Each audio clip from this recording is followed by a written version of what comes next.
The wrong turn. The road wasn't there yesterday. That was the first thing Cassie thought as her GPS chirped in its mechanical voice. Turn left in 500 feet. She squinted through the windshield at the faded green street sign sticking out from the trees. Maple Hollow Road, it read.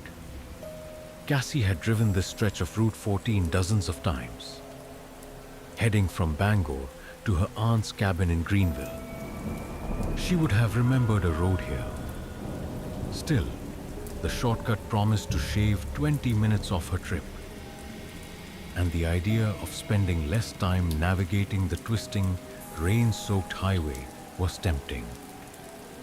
She signaled, turned, and the tires of her aging Toyota Corolla crunched onto the narrow, gravel-lined road.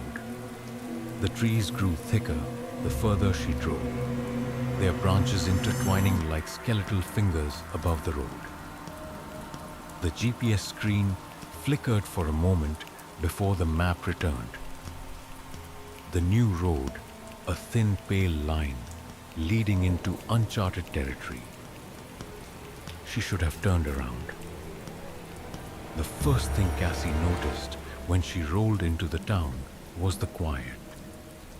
It wasn't the peaceful kind of quiet you might expect in the Maine woods. It was oppressive, a suffocating silence that made her ears ring. The sign on the outskirts read, "Welcome to Ashwood. Population 346. But there were no people, no movement, just rows of wooden houses with peeling paint, their windows staring at her like hollow eyes.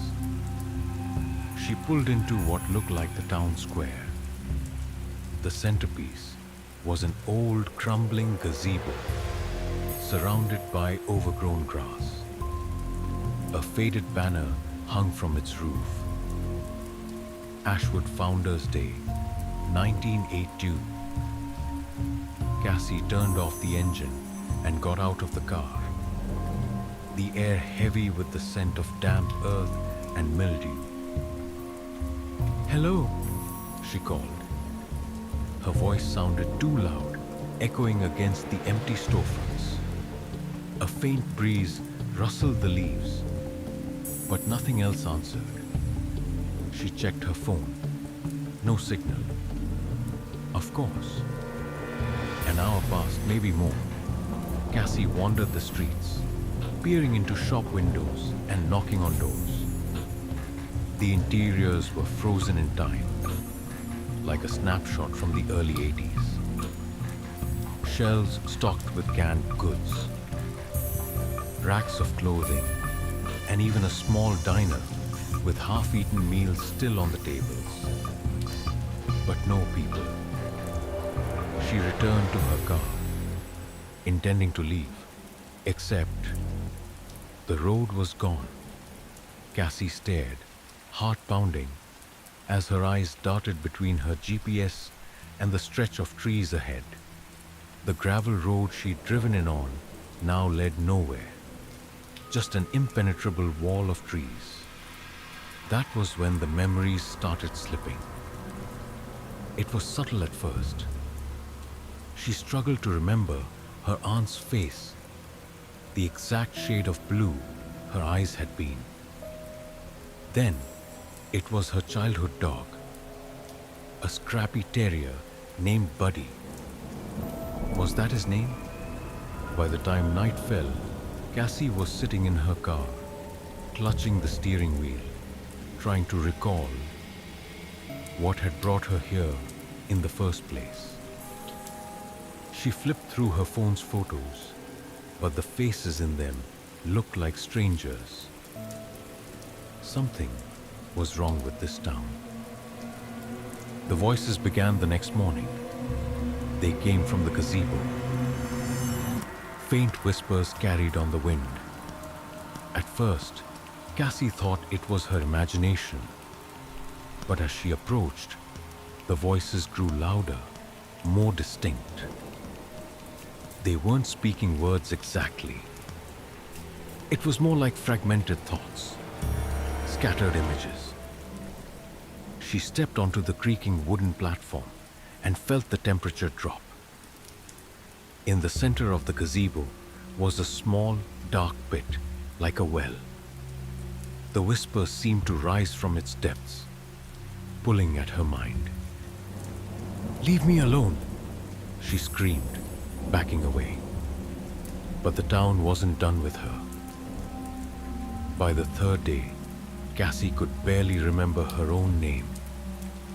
The town felt alive now, watching her with every step. The whispers followed her everywhere, growing more insistent. She stumbled into the diner, where she found a stack of yellowed newspapers on the counter. The headline on the top read, "Ashwood residents vanish overnight, 1982. The story detailed how every single person in the town had disappeared without a trace. Authorities had searched for weeks but found no bodies, no signs of struggle, just nothing. Cassie dropped the paper, her hands trembling. "You're part of it now," a voice rasped behind her. She spun around to see a figure standing in the doorway. It was a man. Or at least, it had been.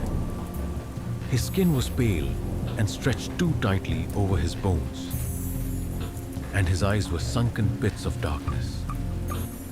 "They'll take it all," he whispered. "Your memories, your soul.